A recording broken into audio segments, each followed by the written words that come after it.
Now we're talking about the Excel interface, and we talked about the application interface itself. The ribbon, the formula bar, the status bar, the quick access toolbar, giving yourself quick, easy access to those favorite common commands.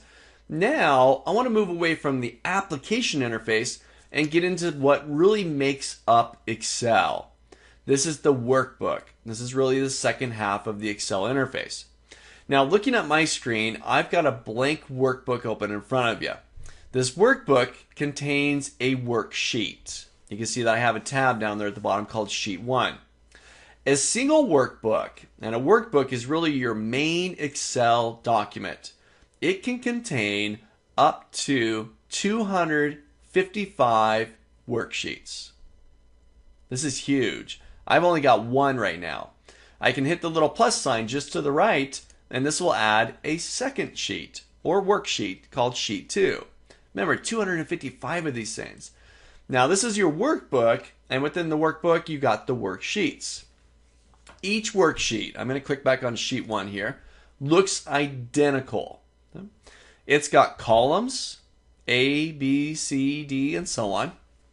Goes through the alphabet and beyond, and it's got rows. 1, 2, 3, 4, and so on. It goes on forever. We're going to see how big this worksheet really is. But we've got these columns and rows. It's a big grid. And each cross section, these little rectangles on my screen here, represent what are called cells. They have an address, a location within this document based on the column and the row. So for example, right now, I'm currently inside of cell C9, column C, row 9.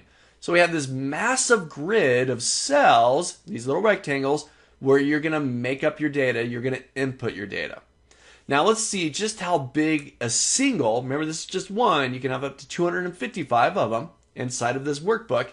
Let's see how big a worksheet is. Now I'm going to click, just with my mouse, I'm going to click back up into A1. Okay? So I'm currently inside of row 1. I can see all the way down to row 23 currently on my screen. Let's see how big this single worksheet is. How many rows does it have? On my keyboard, I'm going to use a shortcut key here. I'm going to press my Control key and my down arrow. Control down arrow. This will jump me all the way to the bottom of the worksheet. And you can see that I got quite a number of rows there. 1,048,576 rows within this single worksheet. That's huge. One worksheet. How many worksheets can you have? Multiply that. Huge amount.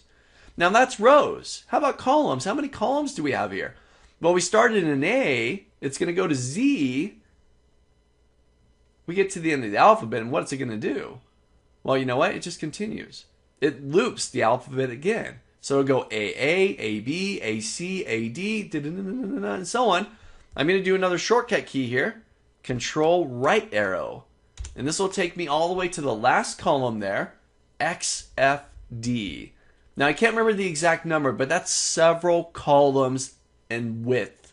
That is really making up this Excel worksheet.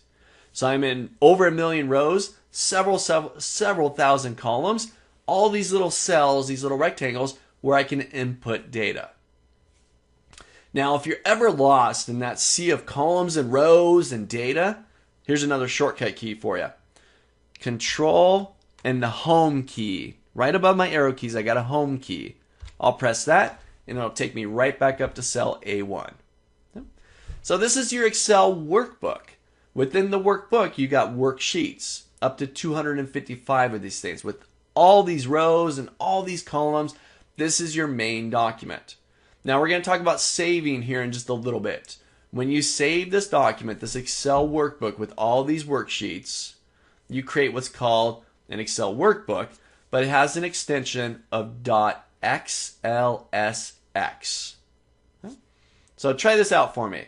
Jump into Excel, give yourself a blank workbook. Try clicking in a few cells there. Identify where you're at, whether you're in A1 or B20 or wherever. Try the shortcut keys. Control down arrow, right arrow, up arrow, left arrow. Just navigate around within the Excel workbook, the worksheets, and just become comfortable working inside of Excel.